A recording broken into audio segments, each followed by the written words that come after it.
예수님께서 사역하실 때 혼자 하지 아니하시고 제자들을 택하시고 훈련시키시고 능력을 주셔서 함께 일을 하셨습니다. 혼자 하지 아니하고 여럿이 하면 그만큼 더 많은 일을 할 수가 있겠습니다.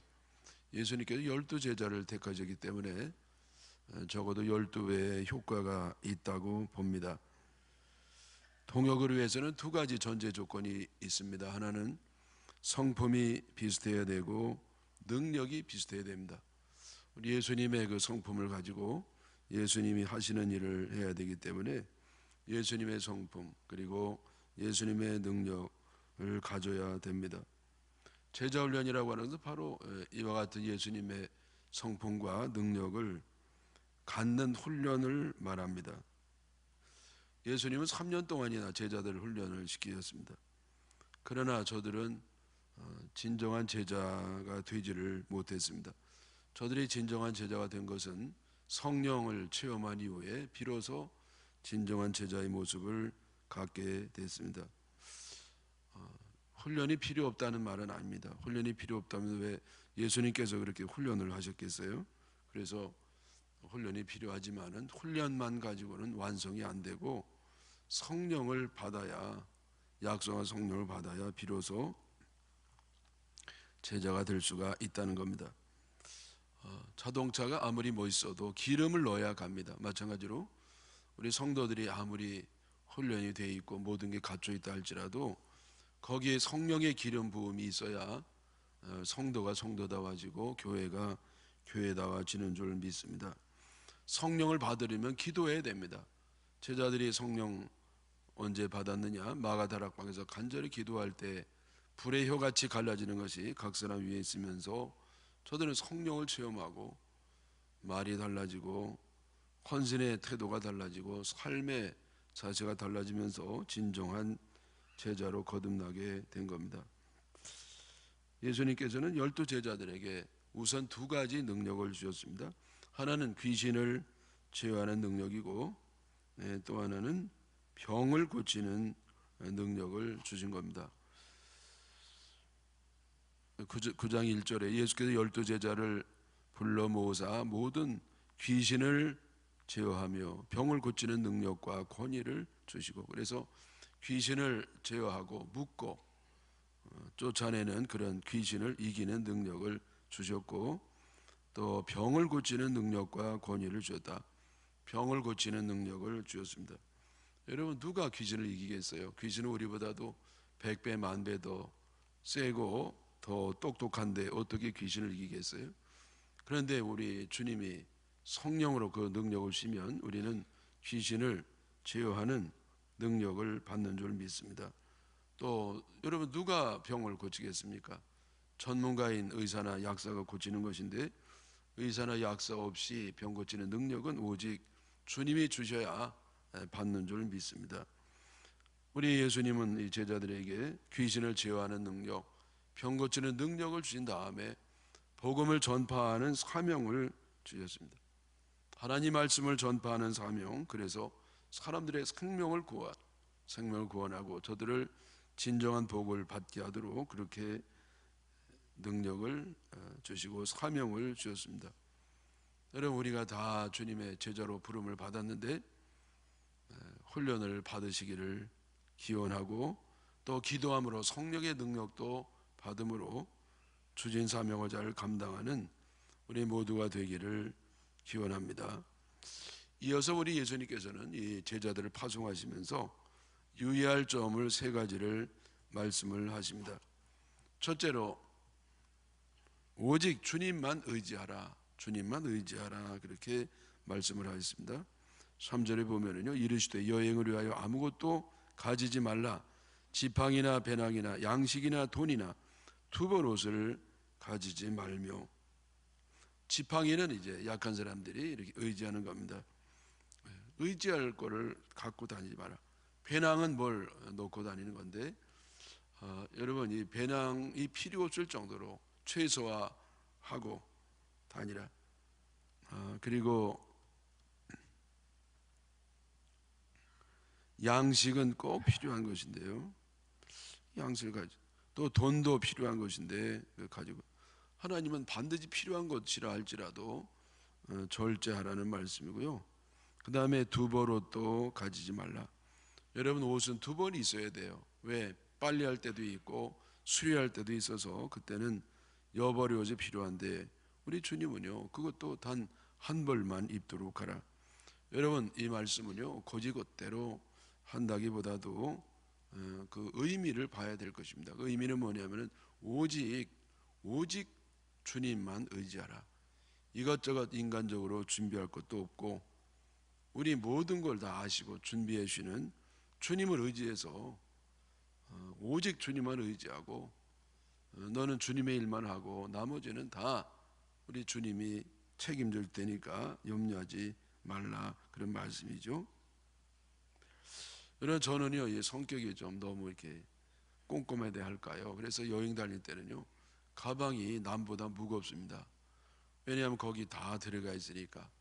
그래서 손톱깎이도 갖고 다니고 뭐 제가 쓰던 화장품도 갖고 다니고 또 열차나 비행기를 위해서 쓰레빠도 갖고 다니고 또 이쑤시개, 귀쑤시개도 다 갖고 다니고 하여튼 그래서 볼록하고 또 남보다 짐이 많은데 한 번은요 제가 우리 교회 말고 옛날에 있을 때 그 큰 짐가방을요 아파트 주차장에 놓고 여행을 간 적이 있어요.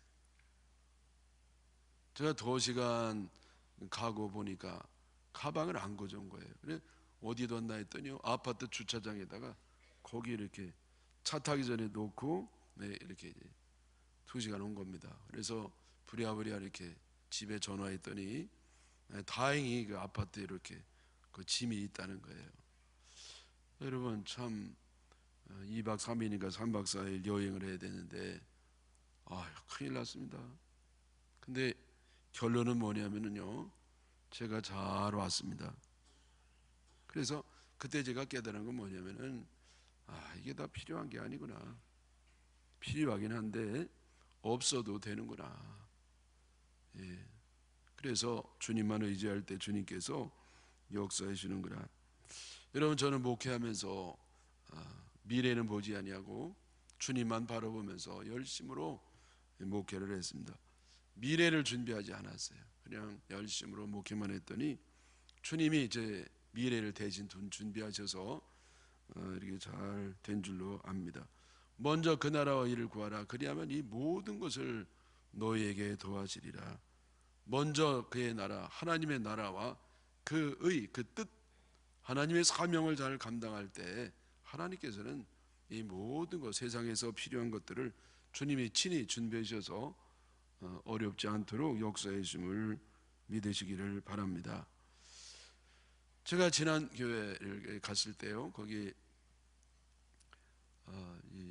제 이전에 있던 담임 목사님이 이제는 뭐 소형차를 타시다가 새로 나는 중형차 신형을 좀 타는 게 좋겠다. 그리고 교회에 말씀을 드렸더니 그래도 지금 것도 아직 새 것이고 탈만한데 좀 더 쓰시지요. 그래가지고 잘 안 됐습니다. 그래서 그 목사님이요, 그 이전에 그 권사님들을 잘 동원을 해가지고 권사님들로 하여금 장로님들을 이렇게 잘 압박을 하는 그런 일이 있었죠.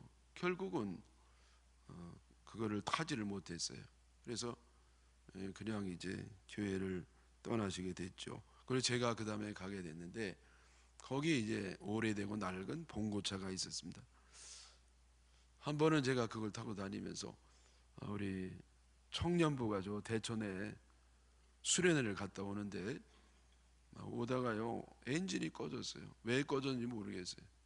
그래서 뭐지 거기 불러다가 이제 정비소 불러다가 길에서 고치고 왔거든요. 그 후에 또 한번 꺼지는 겁니다. 그래서 또 장로님들이 모여가지고 아이고 이러다가 이게 큰일 나겠다고, 그래서 차를 사야 되겠다고, 그래서 제가 저는 아직 어리고 소형차를 사주세요 그랬더니 아주 제일 좋은 차, 그 당시는 저로서 너무 아주 럭셔리한 콩코드를 사주셨어요. 그래서 참 제 마음이 불편해가지고요. 참 그러지 않다고 그랬는데 집사람이 제가 뭔가 얘기해서 달라 그런 거 아니냐 그랬더니 안 그랬다 그랬더니 뭔가 눈치를 이렇게 준 게 아니냐 그랬더니 그거 아니라고. 자꾸 얘기하려고 더러워가지고 걔네가 안 탔죠. 한 이틀, 2달 동안. 그러다가 나중에 이제 타게 됐습니다. 그래서 제가 이제 왜 이런 말씀 드리냐면은 뭔가 자기가 준비하려고 그러면 주님이 준비 안 해주시고 내가 주님께 다 맡기고 주님의 일을 하면 주님이 대신 준비해 주시고, 그래서 제자들에게는 이렇게 뭔가 자꾸 본인이 뭘 이렇게 준비하는 것보다도 모든 걸 준비하시는 하나님께 맡기라, 그런 정신으로 살아갈 때에 하나님께서 모든 것을 더해준다는 것을 깨닫게 됐습니다. 두 번째는요, 편리함이나 더 나은 조건을 추구하지 말고 가진 것에 만족하라. 4절이죠. 어느 집에 들어가든지 거기서 머물다가 거기서 떠나라. 여러분, 그래서 이제 가서 뭐 불편한 게 있다고 옮기지 말고 또 뭐 더 좋은 데로 옮기지 말고 그냥 딱 가면 그곳에 있다가 가라. 현실적인 어떤 조건을 초월해서 살도록 하라, 그런 겁니다. 여러분, 우리는요 자꾸 이제 원망하고 불평하고 그러기 쉽거든요. 근데 이 제자들은요 그러지 말고 그냥 있는 것을 족한 줄 알고 감사하고 적응하고 감사하면서 살라, 그런 말씀입니다. 이것도 좀 오래된 얘기인데요. 제가 우리 교단에 세계 대회가 있어가지고 영국 런던에서 동남쪽으로 1시간 반쯤 걸리는 브라이튼이라고 비교적 햇빛이 많이 비치는 곳에서 대회를 하게 됐습니다. 그래서 제가 그때 아주 참 섬기는 마음을 좀 가져야 되겠다고 하는 그런 마음이 충만해가지고 그래서 내가 좀 어떻게든지 이번에는 좀 섬겨야 되겠다. 그리고 도움이 필요한 곳에는 제가 먼저 나서고 또 무건진 같은 거는 제가 다 들고 그런 마음을 가졌습니다. 그리고 이 방도 섬기는 마음으로 내가 제일 나쁜 방을 자야 되겠다. 그래서 제가 이 가이드한테 특별한 부탁을 했어요. 이번에 아주 제일 방 중에 제일 뭐 전망도 안 좋고 제일 좁고 남들이 선호하지 아니하는 그런 방이 배정이 될 것 같으면 저에게 배정해 달라고. 제가 나이도 어리긴 했거든요. 그래서 그렇게 하라고 그랬더니 다들 좋은 방 달라고 얘기하지 그런 방 달라는 거는 처음 봤다는 거예요. 어쨌든 뭐 그렇게 하라고 그랬죠. 그래서 이제 방을 배정 받았는데 보니까 정말 참 별로 안 좋은 방이더라고. 거기 전망이 이만큼 지붕에 또 다른 지방에 가려 있고 거기다가 이제 거기 비둘기가 거기 집 짓고 살고 그래가지고 비둘기 똥 냄새가 문만 열면 나고, 그래서 참 잘 됐다 그런 생각을 가졌거든요. 근데 한 2시간쯤 있다가 가이드가 막 헐레벌떡 쫓아온 겁니다. 와가지고 제발 방 좀 바꿔달라는 거예요. 아니 내가 원하는 방에 갖게 됐는데 왜 2시간 만에 바꾸냐 그랬더니 어느 방에서 싸움이 났다는 거예요. 왜냐하면 거기는 더블이 있고 싱글이 있는데 누가 더블에 자냐 이거 가지고 서로 싸우다가 그러면 우리 똑같은 침대면 어떤 방이라도 간다, 그런 원칙을 세웠다는 거예요. 그래서 가이드한테 거기도 우리 방 바꿔달라고, 하여튼 뭐 더 작은 방도 좋으니까 그냥 싱글 똑같은 침대만 있으면 된다. 그 가이드가요 잘 됐다고 저한테 온 거예요. 그래요, 여기 저는 싱글만 있던 방이었거든요. 그래서 제발 바꾸라고. 참. 그래서 가봤더니요 방이 되게 좋은 거 있죠. 넓지, 더블이 있지. 그리고 이제 그 사람들 거기 가고 제가 가게 됐는데 제 룸메이트보다도 제가 나이가 많아가지고 제일 좋은 방에서 잘 지냈습니다. 여러분, 제가 무슨 말씀 드리냐면은 섬기려고 하니까 섬김을 받는 그런 교훈을 주님이 주시게 된 겁니다. 여러분 우리는요 자꾸 이제 가면서 어떤 문제가 있으면 문제점을 자꾸 이렇게 발견하고 원망하고 불평하고 그러기가 쉽거든요. 근데 제자들은 그러지 말고 어디든지 가면 그냥 그 자리에 잘 만족하고 감사하고 잘 적용하고 살라, 그런 말씀이죠. 제가 며칠 전에 이게 텔레비를 이렇게 돌리다가 신데렐라를 보게 됐습니다. 여러분 신데렐라 다 아시잖아요. 그 누가 보겠어요. 근데 제가 제작자가 누군가 보니까 디즈니에서 만들었더라고요. 그래서 디즈니가 최근에 만든 것 같아가지고 뭔가 교훈이 있겠구나 생각하고 그걸 보게 된 것이죠. 봤더니 거기 어떤 장면이냐면은 신데렐라가 그게 자기 아버지가 산 집이거든요. 근데 계모가 이렇게 와가지고 아주 못되게 자꾸 부려먹고 핍박하고, 그 자는 방도요 밑에 정상적인 사람이 자는 방이 아니라 저 옥탑방 지붕 밑에 있는 창고 같은 거기에다가 자라고 하는 겁니다. 근데 희한한 건 뭐냐면요, 신데렐라 거기서 노래를 불러요. 좋다고. 뭐가 좋으냐면요, 이제 계모하고 그 두 딸 시달리지 아니하고 자기만의 공간이 이렇게 있으니까 너무 좋다는 거예요. 그 정말 웃으면서 노래하는 걸 보고서 야, 기독교 영향을 받은 서양 문화가 저런 거구나. 여러분 우리나라 같으면 얼마나 처량하고 청승맞게 했겠어요. 밤마다 눈물로 지새면서 왜 내가 세상에 태어났나 이러면서 눈물 바가지를 만들 텐데 그냥 이렇게 밝게 맑게 긍정적으로 처리하는 거 보면서 배울 점이 많구나. 그러면서 저는 제자도에 대한 생각을 한 겁니다. 내가 주님의 제자로서 과연 이렇게 어떤 상황에도 감사하고 만족하고 밝게 이렇게 지내는가, 아니면 불평이 많고 작은 일에도 그냥 투덜거리고 스스로 이렇게 고통을 만들어서 사는 것이 아닌가. 그래서 사랑하는 여러분, 우리가 이 예수님의 제자들처럼 어디든지 그냥 거기에 있는 정신, 즉 그 현 상황을 만족하고 감사하는 그런 마음으로 살아가시기를 축원합니다. 셋째로 불신의 영향을 받지 말라는 말씀이에요. 5절에 누구든지 너희를 영접하지 아니하거든 그 성에서 떠날 때 너희 발에서 먼지를 떨어버려 그들에게 증거를 삼으라. 여러분 이것도 마찬가지. 이것도 고지고대로 여러분 누가 영접하지 아니하면은 재수 없어 그러고 바로 툭툭 털고 그러면은요 큰일 납니다. 잘못도 의도 터지거든요. 그래서 이거는 이 문자적인 것보다는 이 의미가 중요한 것인데, 그 의미가 뭐냐?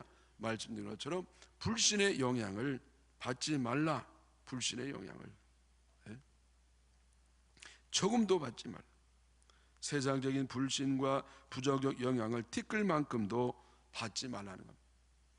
여러분 우리가 불신의 영향뿐만 아니고요 좋지 않은 영향을 받지 말라야 돼. 우리 성도들은 뭐 하는 사람들이냐? 영향을 받지 아니하고 영향을 주는 사람들이에요. 영향을 주는 사람.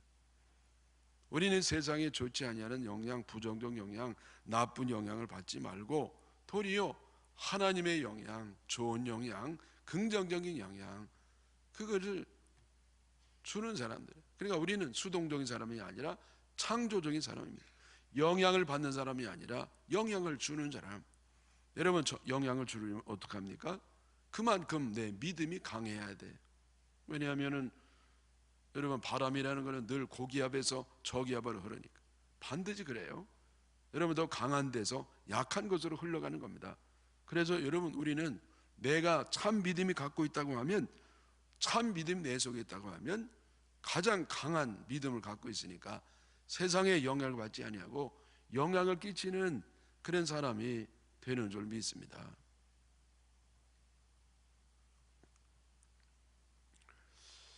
여러분 음식점에서 이렇게 좀 마음에 안 드는 경우가 종종 있잖아요. 어떤 경우는 컵이 이렇게 덜 씻은 경우가 있어요. 어떤 경우는 그 컵에요 가장자리에 루즈가 있는 경우도 있어요.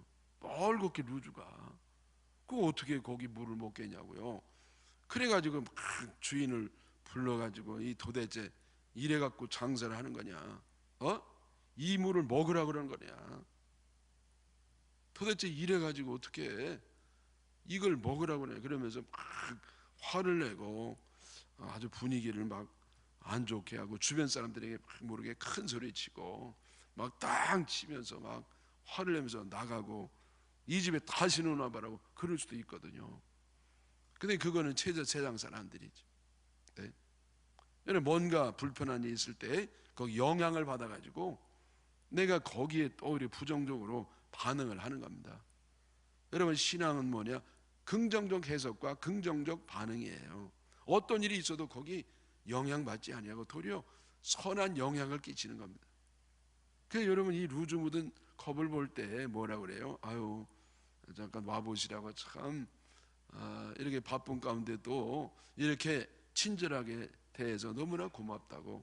근데 너무 바빠가지고 이거 딱 모르고 빠뜨린 것 같은데 이거 딴 걸로 좀 바꿔주세요. 웃으면서 그러면 얼마나 미안해하고 정말 최선을 다해서 도와주고 또 간식도 더 주고 공깃밥 하나 더 준다든지 그러지 않겠냐고요.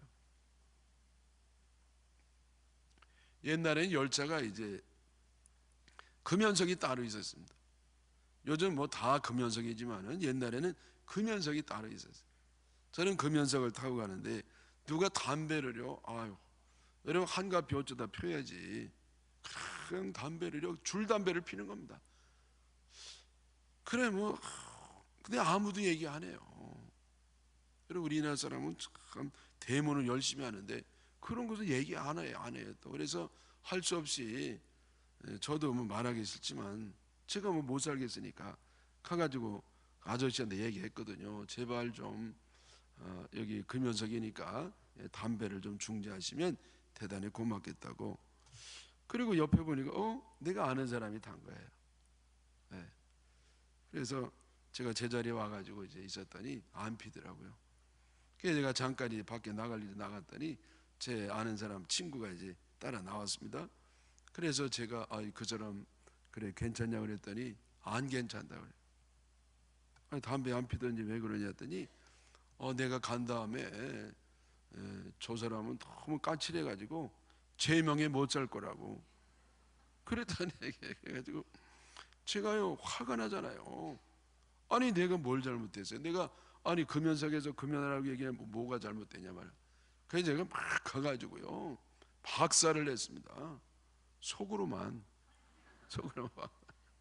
그래가지고 그냥 참았죠. 그 정도 된 사람은요 말했다가 복면 당하거든요. 그리고 주님이 또 어디 원수까지 사랑하라 그랬고 또 선한 영향을 끼쳐야 되니까 제가 더 이상 얘기하지 아니하고 잘 넘어가게 된 겁니다. 사랑하는 여러분, 뭔가 우리는요 자꾸 영향을 받는 존재예요. 근데 사실은 영향을 주는 것이 사명입니다. 좋은 영향을 끼쳐야 돼. 아무리 누가 이렇게 나에게 불쾌하게 하고 괴롭게 하고 어렵게 한다 할지라도 내가 하나님의 영향을 끼치면 더 이상 그 어두운 그림자가 넘실대지 아니합니다. 오히려 내가 세상의 빛으로서 그들에게 환한 즐거운 분위기를 만들어주고 축복하고 그런 제자들이 되기를 주님의 이름으로 축원합니다. 여러분 이 한편 이 헤로드 왕은 예수님의 제자들이 어떻게 활동했는 것을 보고를 받은 후에 심히 당황하게 됩니다. 그래서 여기 그 9장 7절에 분봉한 헤롯이 이 모든 일을 듣고 심히 당황하니 아주 보통 당황이 아니라 심히 당황했어요. 그 제자들이 열심으로 복음을 전파하는 그런 걸 들으면서 아주 당황을 했는데 왜냐하면 이는 이유가 나오죠. 어떤 사람은 요한이 죽은 자 가운데서 살아났다고도 하며 요한이 죽은 자 가운데 살아났다고 얘기하는 걸 들으면서 그렇게 심히 당황을 하게 된 겁니다. 여러분 이 당시에는 사람들이 환생설을 믿고 있었습니다. 그래서 여기 그 이유에 써 있는 것처럼 엘리야가 다시 환생했다는 사람도 있고 또 선지자가 다시 환생했다는 사람도 있고 세례 요한이 다시 환생했다고 하는 사람도 있었습니다. 근데 이 헤로드 왕은요 그 세례 요한이 다시 살아났다는 말을 듣고 심히 당황을 하는 겁니다. 충격을 받고요. 왜? 이제는 완전히 자기 복수를 당할까 봐. 네? 여러분 죽은 사람은 어떻게 다시 살아나고, 그리고 살아나가지고 이제는 자기가 늘 괴롭힘을 받을 걸 생각하니까 기가 막혀가지고 당황을 하게 되는 겁니다. 여러분 여기서 중요한 것은 사람들의 말이 중요한 것이 아니라 그 말을 듣고 세례 요한이 죄책감에 눌렸다고 하는 그것이 중요한 겁니다. 이걸 볼 때 이 죄인은 벌을 받기 전에 이미 벌 받는 상태가 되는 겁니다. 죄책감이나 형벌에 대한 두려움과 불안 때문에 마음의 평안을 잃어버리고 심리적으로 쫓겨다니게 됩니다. 여러분 성경에도 있는 것처럼 죄인에게는 평안이 없어요. 감출 수는 있을지 몰라도 그 마음속에 일어나는 불안한 마음은 감출 수가 없는 겁니다. 쫓아오는 사람이 없어도 쫓기는 겁니다. 여러분이 죄를 짓고 평안 얻는 방법은 둘 중에 하나입니다. 하나는 벌을 받으면 돼요. 거기에 해당하는 벌을 받으면 마음이 편안하죠. 아니면 용서를 받아야 돼요. 용서를.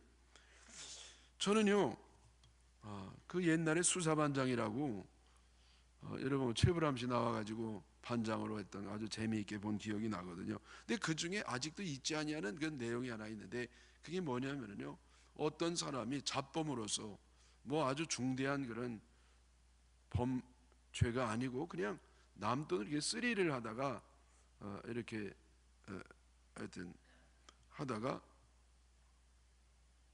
붙잡혀 왔어요. 그래서 경찰서 유치장에 있습니다. 저 이제 형무소는 본격적으로 재판을 통해서 본격적으로 징역 사는 사람들이고, 그냥 뭐 사소하게 거기 가기 전에 죄인을 잠깐 묶어놓는 데가 유치장이거든요.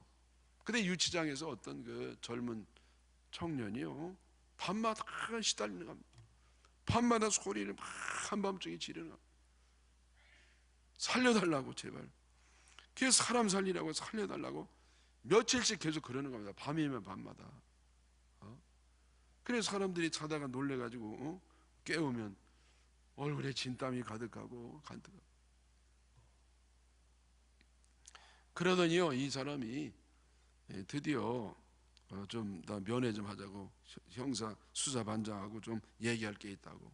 그리 얘기하는데요, 뭘 얘기하냐면은 밤이면 밤마다 누가 나타나가지고 자기를 죽이려고 한다는 거예요.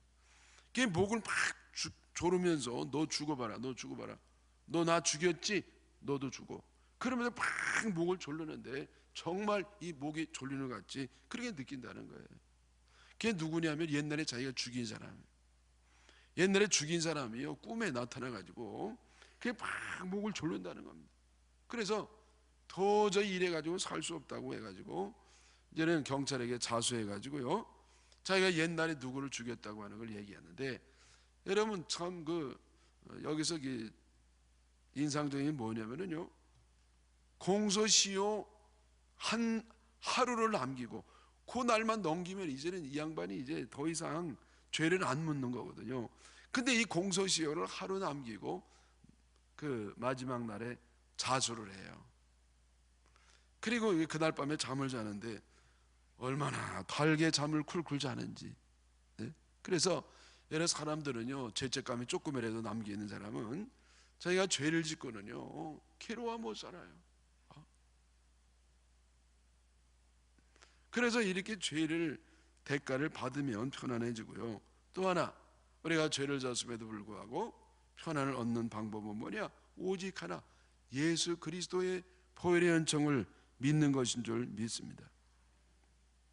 여러분 세상법에 따라 내가 뭐 벌을 받느냐 안 받느냐 그거는요 상관이 없고, 오직 예수 그리스도의 보혈의 은총으로 죄 씻음 받고 용서 받았다고 하면 내 죄책감과 형벌에 대한 두려움으로부터 해방을 얻는 겁니다. 그러면서 평안을 얻게 됩니다. 여러분 이 헤로드 왕도 회개하고 예수 믿었으면 더 이상 이렇게 죄책감에 시달리지 않을 텐데, 그는 그 대신 시인의 자리에 서서 하나님을 거역하는 삶을 살더니 하나님의 심판을 받아가지고 결국 벌레에게 물려 죽는 비참한 치유를 보게 되는 겁니다. 여러분, 죄 없는 사람이 어디 있습니까? 성경 말씀에 의인은 없나니 한 사람도 없다고 그랬습니다. 우리 모두 다 하나님 앞에는 죄인입니다. 여러분, 이 말은 모든 사람은 죄책감에 있어서 시달리면서 참된 평안을 모르고 지낸다는 뜻입니다. 그러나 주님이 말씀하셨어요. 수고하고 무거운 짐진 자들아 다 내게로 오라, 내가 너희를 쉬게 하리라. 여러분, 세상에 가장 무거운 짐이 뭐냐? 죄짐이에요. 죄짐보다 무거운 짐은 없습니다. 네? 여러분이 죄짐이 있으면요 평안이 없는 겁니다. 이 평안이 없이 죄책감에 짓눌리고 형벌에 대한 두려움으로 눌리면서 살아가게 됩니다. 사랑하는 여러분, 우리가 주님 앞에 죄가 있어서 평안을 모르고 산다 할지라도 오직 예수 그리스도의 보혈의 은총을 믿는 믿음으로 자유와 평안을 얻고 하나님의 영광 돌리시기를 주님의 이름으로 축원합니다.